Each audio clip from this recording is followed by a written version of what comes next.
ආයුබෝවන් ද paper master විභාග ප්‍රශ්න පත්‍ර සාකච්ඡා කරන අපගේ YouTube channel එකට ඔබ සාදරයෙන් පිළිගන්නවා. අද අපි කතා කරන්න බලාපොරොත්තු වෙන්නේ 2018 අගෝස්තු ගිණුම් කරන දෙවන ප්‍රශ්න පත්‍රයේ තුන්වෙනි ප්‍රශ්නය පිළිබඳවයි. තුන්වෙනි ප්‍රශ්නේ ලකුණු 15ක ප්‍රශ්නයක්. අපි දැන් බලමු ප්‍රශ්නේ මොකක්ද කියලා. අපි මුලින්ම බලමු අපෙන් බලාපොරොත්තු වෙන්නේ මොනවද කියලා. අවශ්‍ය වන්නේ පළවෙනි එක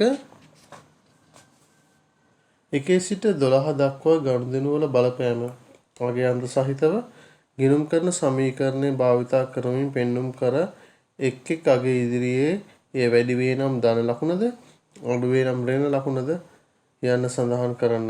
පිළිතුරු සැපයීමේදී පහත දී ඇති ආකෘතියට සමාන ආකෘතියක් භාවිතා කරන්න. දෙවෙනි එක 2018 තුන 31 දිනින් අවසන් මාසය සඳහා මුදල් ලැබීමේ ජර්නලය. තුන්වෙනි එක 2018 ජනවාරි මාසය සඳහා බැංකු සැසඳුම් ප්‍රකාශනය. බැංකු ප්‍රකාශනයේ ශේෂයෙන් ආරම්භ කරන්න. හරි. දැන් අපි පළවෙනි කොටසට පිළිතුරු සපයමු. අපිට දීලා තියෙන ආකෘතියක් ගිණුම් කරන සමීකරණයේ ආකෘතිය. මේ ආකෘතියකට අනුව තමයි අපිට ගනුදෙනු ගිණුම් කරන සමීකරණයට ඇතුළත් කරන්න කියලා තියෙන්නේ. ඔබ දන්නා මූලික ගිණුම් කරන සමීකරණය තමයි ප්‍රාග්ධනය ධන වගකීම් සමානයි වත්කම්. මෙම ගිණුම් කරන සමීකරණයට අනුව තමයි අපිට මෙම ගනුදෙනු ඇතුළත් කරන්න තියෙන්නේ. හරි. දැන් අපි බලමු පළවෙනි ගනුදෙනුව මොකක්ද කියලා. පළවෙනි ගනුදෙනුව සමාන මුදලෙන් රුපියල් ලක්ෂ 6ක් ආයෝජනය කරන ලද අතර රුපියල් 1,80,000ක් වටිනා ලී බඩු ගෙන එන ලදී. හරි. ඒ කියන්නේ මුදලින් ව්‍යාපාරයට ආයෝජනය කරලා තියෙන රුපියල් ලක්ෂ 6ක් ඊට අමතරව රුපියල් 1,80,000ක ලී බඩු ව්‍යාපාරයට යොදවලා තිනවා. ව්‍යාපාරයට මුදල් ආයෝජනය කරනවා කියන්නේ මුදල් කියන වත්කම් වැඩි වෙනවා රුපියල් ලක්ෂ 6කින්. ඊට අමතරව ලී බඩු යොදවලා තියෙනවා. එතකොට ලී බඩු කියන වත්කම් වැඩි වෙනවා රුපියල් 1,80,000කින්. මේ දෙක එකතු එකෙන් රුපියල් 7,80,000කින් ප්‍රාග්ධනය වැඩි වෙනවා. ව්‍යාපාරයට යොදවලා තියෙන මුදල් හා ලී බඩු වැඩි වෙන රුපියල් 1,80,000කින් මුදල් වැඩි වෙන රුපියල් 6,06,කින්. ඒත් එක්ක මේ දෙකේ එකතුවට ප්‍රාග්ධනය වැඩි වෙනවා රුපියල් 7,80,000කින්. හරි. දැන් අපි බලමු දෙවෙනි ගනුදෙනුව මොකද්ද කියලා. දෙවෙනි ගනුදෙනුව රුපියල් 3,00,000ක ලිපි ද්‍රව්‍ය අත්පිට මුදලට මිලදී ගන්නා ලදී. ලිපි ද්‍රව්‍ය මිලදී අරගෙන තියෙනවා රුපියල් ලක්ෂ 3ක මුදල් දීලා තමයි ලිපි ද්‍රව්‍ය මිලදී අරගෙන තියෙන්නේ. එතකොට මොකද වෙන්නේ? ලිපි ද්‍රව්‍ය කියන වත්කම වැඩි වෙනවා. ඒ කියන්නේ තොගය අපිට දීලා දෙන ව්‍යාපාරය ලිපි ද්‍රව්‍ය අලෙවි කරන ව්‍යාපාරයක් කියලා. එතකොට තොගය වැඩි වෙන රුපියල් ලක්ෂ 3කින්. ඒත් එක්කම අපි අත්පිට මුදලට තමයි ලිපි ද්‍රව්‍ය මිලදී අරගෙන තියෙන්නේ. එතකොට මුදල් කියන වත්කම අඩු වෙනවා රුපියල් ලක්ෂ 3කින්. තොගය වැඩි වෙනවා ලක්ෂ 3කින්. ඒ හා සමානව මුදල් කියන වත්කම අඩු වෙනවා ලක්ෂ 3කින්. තුන්වෙනි ගනුදෙනුව රුපියල් ලක්ෂයක පිරිවැයක් වූ ලිපි ද්‍රව්‍ය රුපියල් 1,50,000කට අත්පිට මුදලට විකුණන ලදී.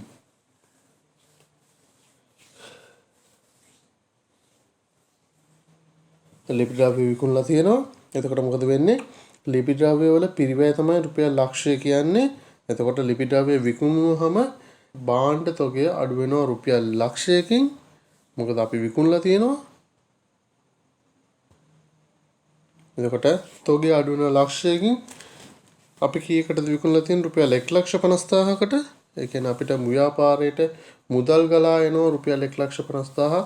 මොකද අත්පිට මුදලට තමයි මෙම භාණ්ඩ තොගය විකුණලා තියෙන්නේ. මෙම ගනුදෙනු ලාභය ඒ කියන්නේ පිරිවැය ලක්ෂයයි විකුණලා තියෙනවා 1,50,000කට. මෙම ගනුදෙනුවෙන් අපිට තියෙනවා ලාභයක් රුපියල් 50,000ක. මෙම ලාභය රුපියල් 50,000 වැඩි වෙනවා රඳවාගත් ඉපයුම් කියන හිමිකමට. හරි. හතරවෙනි ගනුදෙනුව රුපියල් 1,50,000ක් පිරිවැය වූ ලිපි ද්‍රව්‍ය රුපියල් ලක්ෂ 2කට ගාමිණීට ණයට විකුණන ලදී. මේකෙදි වෙලා තියෙන්නේ ණයට තමයි භාණ්ඩ විකුණලා තියෙන්නේ. පිරිවැය රුපියල් 1,50,000යි. අපි විකුණලා තියෙන්නේ ලක්ෂ 2කට. එතකොට අපි තොගය අඩු වෙනවා රුපියල් 1,50,000කින්. මොකද පිරිවැය රුපියල් 1,50,000ක් වෙච්ච භාණ්ඩ නැත්නම් ලිපි ද්‍රව්‍ය තමයි විකුණලා තියෙන්නේ.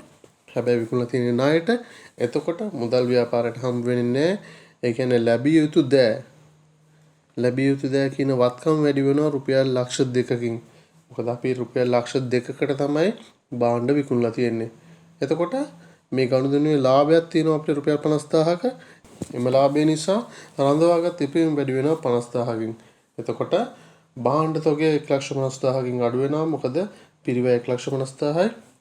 ලැබිය යුතු දෑ, ඒ කියන්නේ ණය ගැතිය වැඩි වෙනවා ලක්ෂ 2කින්. මොකද භාණ්ඩ විකුණලා තියෙන ලක්ෂ 2කට. ඒත් එක්ක මෙම ගනුදෙනුවේ ලාභය රුපියල් 50,000 රඳවාගත් ඉපයීම වලින් වැඩි වෙනවා. හරි. දැන් අපි බලමු ගනුදෙනු අංක 5 රුපියල් ලක්ෂ 4ක ලිපි ද්‍රව්‍ය සීමිත ජයලාල් පොදු සමාගමෙන් ණයට මිලදී ගන්නා ලදී. එතකොට පස්වෙනි ගනුදෙනුව කියන්නේ ලිපි ද්‍රව්‍ය, ඒ කියන්නේ අපේ භාණ්ඩ තොගය ණයට මිලදී අරගෙන තියෙනවා ජයලාල් පොදු සමාගමෙන්. එතකොට ලිපි ද්‍රව්‍ය මිලදී ගත්තාම තොගය වැඩි වෙන රුපියල් ලක්ෂ 4කින්. මොකද අපි රුපියල් ලක්ෂ 4ක් වටිනා භාණ්ඩ තමයි මිලදී අරගෙන තියෙන්නේ. ඒත් එක්කම අපි මිලදී අරගෙන තියෙන්නේ මුදල් වලට නෙමෙයි ණයට. ඒ කියන්නේ අපේ වගකීම. අපි කවදා හරි දවසක ඒ වගකීම පියවන්න ඕනේ. ඒකින්ද අපේ වෙළඳ ගෙවිය යුතු දෑ රුපියල් ලක්ෂ 4කින් වැඩි වෙනවා. ලිපි ද්‍රව්‍ය තමයි අපි මිලදී අරගෙන තියෙන්නේ රුපියල් ලක්ෂ 4ක් වටිනා. එතකොට තොගය වැඩි වෙනවා රුපියල් ලක්ෂ 4කින්. ඒත් එක්කම අපි මිලදී අරගෙන තියෙන්නේ ණයට. ඒ කියන්නේ අපිට වගකීම වෙළඳ ගෙවිය යුතු දෑ කියන වගකීම වැඩි වෙනවා රුපියල් ලක්ෂ 4කින්. හරි, දැන් අපි බලමු ගනුදෙනු අංක 6 රුපියල් 3 ලක්ෂයක් පිරිවැය වූ ලිපි ද්‍රව්‍ය රුපියල් 2,80,000ට නිමල්ට ණයට විකුණන ලදී. ණයට තමයි නිමල්ට විකුණලා තියෙන්නේ රුපියල් ලක්ෂ 3යි පිරිවැය. ගනුදෙනු අංක 6 කියනවා ණයට තමයි රුපියල් ලක්ෂ 3ක පිරිවැය වූ ලිපි ද්‍රව්‍ය විකුණලා තියෙන්නේ රුපියල් 2,80,000කට. එතකොට මොකද වෙන්නේ? ලිපි ද්‍රව්‍ය විකිණීමක් තියෙන්නේ. ඒ කියන්නේ අපේ භාණ්ඩ තොගය අඩු වෙනවා ලක්ෂ 3කින්. මොකද අපේ පිරිවැය තමයි ලක්ෂ 3. එතකොට විකුණලා තියෙන මුදල් වලට නෙමෙයි ණයට. ඒ කියන්නේ වෙළඳ ලැබිය යුතු දෑ වැඩි වෙනවා රුපියල් 2,80,000කින්. මොකද අපි භාණ්ඩ විකුණලා තියෙන රුපියල් 2,80,000කට. අපේ ගත්ත මිල තමයි පිරිවැය තමයි රුපියල් ලක්ෂ 3 කියන්නේ. එතකොට භාණ්ඩ තොගය අඩු වෙනවා රුපියල් ලක්ෂ 3කින්. ඒත් එක්කම වෙළඳ ලැබිය යුතු දෑ කියන වත්කම වැඩි වෙනවා රුපියල් ලක්ෂ 2.80කින්. මොකද අපි විකුණලා තියෙන්නේ 2.80කට. මෙම ගනුදෙනුවෙන් අලාභයක් තමයි අපිට වෙලා තියෙන්නේ. මොකද රුපියල් ලක්ෂ 3ක් පිරිවැය වූ ලිපි ද්‍රව්‍ය අපි විකුණලා තියෙන්නේ රුපියල් 2,80,000කට. ඒ කියන්නේ ගනුදෙනුවෙන් අලාභයක් වෙලා තියෙනවා රුපියල් 20,000ක. එතකොට ඒ අලාභේ රඳවාගත් ඉපයීම් වලින් අඩු වෙනවා රුපියල් 20,000ක්. හරි. ගනුදෙනු අංක 7 ගාමිණීගෙන් ලැබිය යුතු මුළු මුදල් ලැබිනි. අපි ගාමිණීට ණයට භාණ්ඩ වික්කා රුපියල් ලක්ෂ 2කට. එම ණයට භාණ්ඩ විකුණපු එක අපි සටහන් කරා ගනුදෙනු අංක 4 තමයි කියලා තින්නේ රුපියල් ලක්ෂ 2කට ගාමිණීට ණයට භාණ්ඩ විකුණුවා කියලා. එතකොට ඒ විකුණපු භාණ්ඩ වලට අදාළ මුදල ගාමිණී දැන් පියවනවා. අපිට හම්බ වෙනවා ගාමිණීගෙන් රුපියල් ලක්ෂ 2ක්. ගාමිණීට භාණ්ඩ විකුණලා තියෙන රුපියල් ලක්ෂ 2කට. එතකොට 7 වෙනි ගනුදෙනුවෙන් කියන අපිට ගාමිණීගෙන් සීල මුදල් ලැබුණා කියලා. එතකොට මොකද වෙන්නේ? වෙළඳ ලැබිය යුතු දෑ ගාමිණීගෙන් අපිට ලැබිය යුතු දෑ අඩු වෙනවා.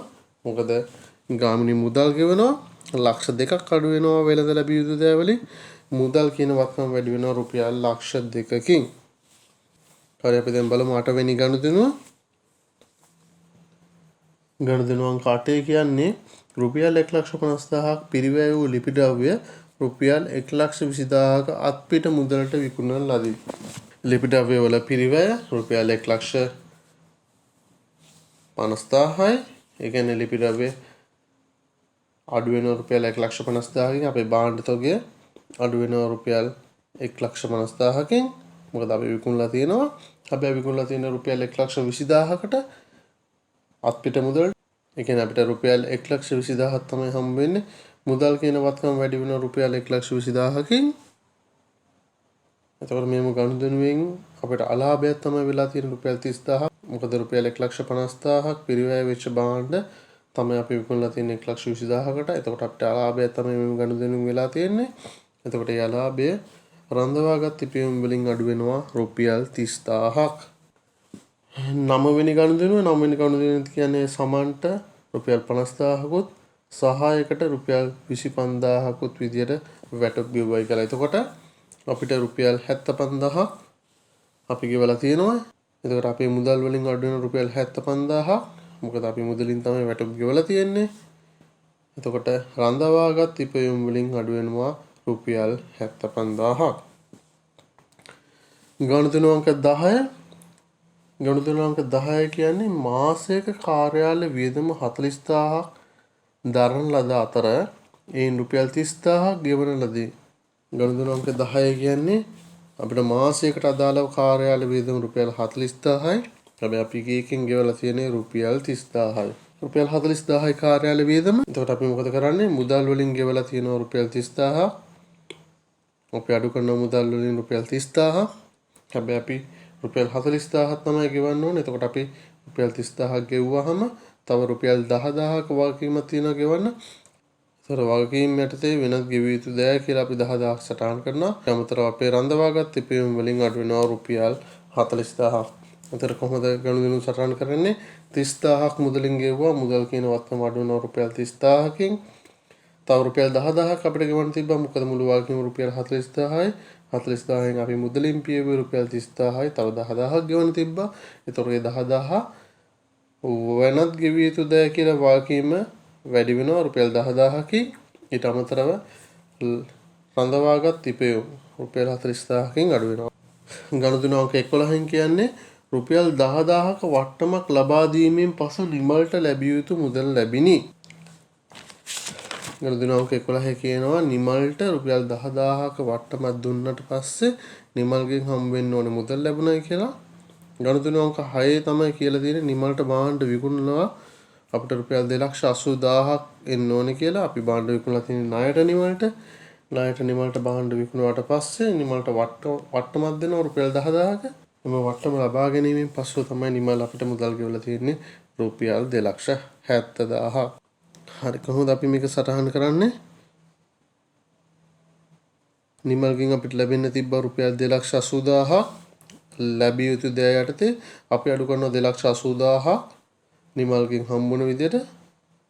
හැබැයි අපිට රුපියල් 2,70,000ක් තමයි මුදලින් හම්බ වෙන්නේ. එතකොට මුදල් කියන වත්කම වැඩි වෙන රුපියල් 2,70,000කින්. එතකොට මෙම ගනුදෙනුවෙන් දුන් වට්ටමක් තියෙන රුපියල් 10,000ක දුන් වට්ටම රඳවාගත් ඉපයුම් වලින් තමයි අඩු වෙන්නේ රුපියල් 10,000ක් කියලා. අවසාන ගනුදෙනුව සීමිත ජයලාල් පොදු සමාගමට ගෙවිය යුතු මුදල පියවන ලදී. අපි ජයමාල් පොදු සමාගමට රුපියල් 4,00,000ක් ගෙවන්න තිබුණා. වෙළඳ ගෙවිය යුතු දෑ යටතේ වගකීමක් විදිහට තමයි මේ 4,00,000ක් තිබුණේ. එතකොට අපි වගකීම පියවනකොට රුපියල් 4,00,000ක් මුදලින් අඩු වෙනවා. මුදල් කියන වත්කම අඩු වෙන රුපියල් 4,00,000කින්. ඒත් එක්කම අපිට වගකීමක් තිබ්බා වෙළඳ ගෙවිය යුතු දෑ කියලා. එතකොට මේ වෙළඳ ගෙවිය යුතු දෑ කියන වගකීම අඩු වෙනවා රුපියල් 4,00,000කින්. හරි. දැන් අපි පළවෙනි කොටසට පිළිතුරු දීලා ඉවරයි. අපි දැන් බලමු දෙවෙනි කොටස. දෙවෙනි කොටසෙන් කියන්නේ 2018 1.31 දිනෙන් අවසන් මාසය සඳහා මුදල් ලැබීමේ ජර්නලය සටහන් කරන්න.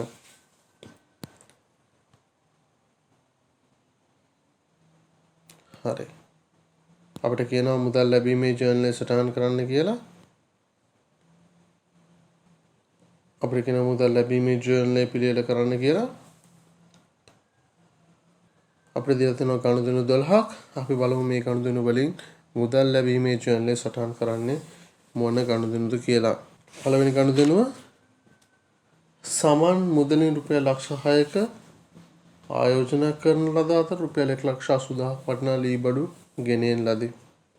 හරි, එතකොට සමන් මුදලින් ව්‍යාපාරයට යොදවලා තියෙනවා රුපියල් 6,00,000ක්. එතකොට අපි මුදල් ලැබීමේ ජර්නලය සටහන් කරනවා රුපියල් 6,00,000ක් දිනේ ජනවාරි 1 වෙනිදා. විස්තරේ ප්‍රාග්ධනීය යෙදවීම වටිනාකම රුපියල් ලක්ෂ 6ක් අපි එතකොට විශ්ලේෂණ තීරුවල වෙනත් කියලා රුපියල් ලක්ෂ 6ක් සටහන් කරනවා. දෙවෙනි ගනුදෙනුව මුදල් ලැබීමේ ගනුදෙනුව නෙමෙයි. තුන්වෙනි ගනුදෙනුව රුපියල් ලක්ෂ පිරිවැය ලෝපිද්‍රව්‍ය රුපියල් 1,50,000ක අත්පිට මුදලට විකුණන ලදී. ඒ කියන්නේ ව්‍යාපාරයට මුදල් ලැබෙනවා. එතකොට අපි සටහන් කරනවා මුදල් ලැබීමේ ජර්නලයේ චෙක් පත් අංකයක් අපිට දීලා තියෙනවා 44.50. අත්පිට විකුණුම් තමයි විස්තරය. අපිට රුපියල් 1,50,000 ලැබෙනවා. අපි ඒක සටහන් කරනවා අත්පිට විකුණුම් යටතේ රුපියල් 1,50,000 කියලා. ගනුදෙනු අංක 4 5 6 මුදල් ලැබීමේ ජර්නල සටහන් කරන්නේ නැහැ. මොකද මුදල් ලැබීමට අදාළ ගනුදෙනු නෙමෙයි මේ ගනුදෙනු. ගනුදෙනු අංක 7 ගාමිණීගෙන් ලැබිය යුතු මුළු මුදල් ලැබිනි. ඒ කියන්නේ ගාමිණීගෙන් ලැබිය යුතු මුදල අපිට ලැබිලා තියෙනවා. අපි මුදල් ලැබීමේ ජර්නලය සටහන් කරනවා. දිනේ ජනවාරි 15 අපිට දීලා තියෙනවා චෙක් පත් අංකය 6005 විදියට. ගාමිණීගේ මුදල් ලැබීම තමයි විස්තරය. ගාමිණීට අපි භාණ්ඩ විකුණලා මුදල් ලැබෙන තිබ්බ ලක්ෂ 2ක. එම මුදල් අපිට ලැබුණේ ජනවාරි 15 වෙනිදා. අපි ඒක සටහන් කරනවා ණයගැති ලැබීම යටතේ රුපියල් ලක්ෂ 2ක්. ගනුදෙනු අංක 8 රුපියල් 1,50,000ක් පිරිවැය වූ ලිපි ද්‍රව්‍ය රුපියල් 1,20,000ක අත්පිට මුදලට විකුණනදී අපිට ව්‍යාපාරයට මුදල් ලැබෙනවා රුපියල් 1,20,000ක් අත්පිට විකුණුම. දිනය ඇවිල්ලා ජනවාරි 18 චෙක් පත් අංකය 2005 අත්පිට විකුණුම් රුපියල් 1,20,000ක් හම්බ වෙනවා. අපි විශ්ලේෂණ තීරුවල අත්පිට විකුණුම් යටතේ රුපියල් 1,20,000 සටහන් කරනවා. ගනුදෙනු අංක 9 10 මුදල් ලැබීමේ ජර්නලය සටහන් කරන්නේ මොකද මුදල් ලැබීමේ ගනුදෙනුවක් නෙමෙයි. ගනුදෙනු අංක 11න් කියනවා රුපියල් 10,000ක වට්ටමක් ලබා දීමෙන් පසු නිමල්ගෙන් ලැබිය යුතු මුළු මුදල ලැබිනි. අපි දන්නවා නිමල්ට විකුණුවේ භාණ්ඩ 2,80,000කට. එතකොට අපි වට්ටමක් දුන්නා රුපියල් 10,000ක. ඒ කියන්නේ අපිට රුපියල් 2,70,000ක් තමයි නිමල්ගෙන් ලැබෙන්න තිබ්බේ. අපිට මුදල ලැබුණා දිනේ ජනවාරි 29 අපිට නිමල්ගෙන් මුදල් ලැබෙනවා රුපියල් 2,70,000ක්. චෙක් පත් අංකය 30/10 රුපියල් 10,000ක් වට්ටමක් තමයි අපි දීලා දෙන්නේ. එතකොට අපි ඒක සටහන් කරනවා ණයගැති ලැබීම යටතේ රුපියල් 2,70,000ක්. හරි. දැන් අපි සියලුම ගනුදෙනු සරකටට අරගෙන තියෙන්නේ. අපි මුදල් ලැබීමේ ජර්නලයත් පිළියෙල කරලා ඉවරයි. දැන් අපි බලමු තුන්වෙනි කොටස මොකක්ද කියලා. තුන්වෙනි කොටසෙන් කියන්නේ 2018 ජනවාරි මාසය සඳහා බැංකු සෙසුම් ප්‍රකාශනය. බැංකු ප්‍රකාශනයේ ශේෂයෙන් ආරම්භ කරන්න. එතකොට අපිට කියන්නේ අපිට කියලා තියෙන බැංකු සෙසුම් ප්‍රකාශනය පිළියෙල කරන්න කියලා. 2018 ජනවාරි මාසය සඳහා බැංකු සෙසුම් ප්‍රකාශනය අපිට ආරම්භ කරන්න කියලා තියෙන්නේ බැංකු ප්‍රකාශනය අනුව ශේෂයෙන්. හරි. අපිට දීලා තියෙන බැංකු ප්‍රකාශනය අනුව අවසාන ශේෂය 2018 ජනවාරි 31 වෙනිදාට බැංකු ප්‍රකාශනය අනුව ශේෂය රුපියල් ලක්ෂ 6යි. හරි.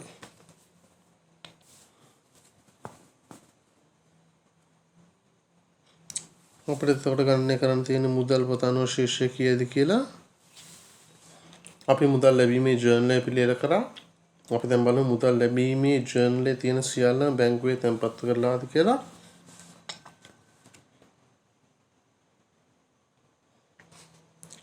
ප්‍රාග්ධනීය යෙදවීම ලක්ෂ 6 බැංකුවේ තියෙනවා. අත්පිට විකුණුම 1,50,000 ඒකත් තියෙනවා. ගාමිණීගෙන් මුදල් ලැබීම රුපියල් ලක්ෂ 2 බැංකුවේ තැන්පත් වෙලා තියෙනවා. අත්පිට විකුණුම රුපියල් 1,20,000ක් තියෙනවා. අන්තිමට තියෙනවා නිමල්ගෙන් ලැබිය යුතු මුදල රුපියල් 2,70,000. ඒක බැංකු ප්‍රකාශනයේ නෑ. එතකොට තැන්පත් කළ නමුත් උපලබ්ධ නොවූ චෙක්පත් කියලා අපි 2,70,000ක් සටහන් කරන්න ඕනේ.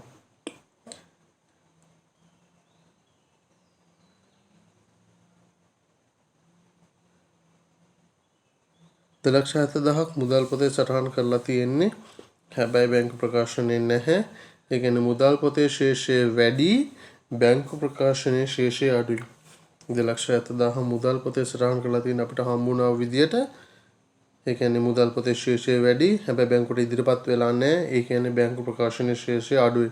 අපි දැන් හොයන්නේ මුදල් පොතේ ශේෂය. එතකොට අපි බැංකු ප්‍රකාශනය අනුව ශේෂයට එකතු කරනවා තැන්පත් කළ නමුත් උපලබ්ධි නොවූ චෙක්පත් කියලා රුපියල් 2,70,000. හරි. ඊට පස්සේ බලමු අපි චෙක්පත් වලින් ගෙවීම් මොනවද තියෙන්නේ කියලා. චෙක්පත් 5,001 සිට 5,005 දක්වා තමයි අපි නිකුත් කරලා තියෙන්නේ. 5,001, 5,002, 3, 4 සියල්ලම බැංකු ප්‍රකාශනයේ තියෙනවා. ඒ කියන්නේ බැංකුවට ගෙවීමට ඉදිරිපත් වෙලා තියෙනවා. හැබැයි 5,005 කියන චෙක්පත තමයි බැංකුවට ගෙවීමට ඉදිරිපත් වෙලා නැහැ. රුපියල් ලක්ෂ 4ක චෙක්පත. හරි දැන් අපි බලමු මුදල් පොතේ ශේෂය. මුදල් පොතේ ශේෂය අඩුයි. මොකද අපි මුදල් පොතේ ගෙවීමක් විදිහට තමයි සටහන් කරලා තියෙන්නේ. මුදල් පොතේ ශේෂය අඩුයි. හැබැයි බැංකු ප්‍රකාශනයේ ශේෂය වැඩි. මොකද බැංකුවට තවමත් ඉදිරිපත් වෙලා නැහැ එම චෙක්පත. එතකොට මුදල් පොතේ ශේෂය අඩුයි බැංකුවේ වැඩි. අපි දැන් බැංකු ප්‍රකාශනයේ ශේෂයෙන් තමයි මුදල් පොතේ ශේෂය හොයන්න යන්නේ. එතකොට බැංකු ප්‍රකාශනයේ ශේෂය වැඩි මුදල් පොතේ අඩුයි. එතකොට අපි අඩු කරනවා නිකුත් කර නමුත් ගෙවීමට ඉදිරිපත් නොවූ චෙක්පත් කියලා රුපියල් ලක්ෂ 4ක්. එතකොට අපිට එනවා මුදල් පොත අනුව ශේෂය රුපියල් 5,30,000. හරි. දැන් අපි තුන්වෙනි ප්‍රශ්නයේ සියලුම කොටස් වලට පිළිතුරු දීලා ඉවරයි. අපි මේ ප්‍රශ්න සාකච්ඡා කරේ මූලික ගිණුම් කරන සමීකරණයට කොහොමද ගණිතය ඇතුළත් කරන්නේ කියලා. ඊට පස්සේ අපි හදුවා මුදල් ලැබීමේ ජර්නලයක්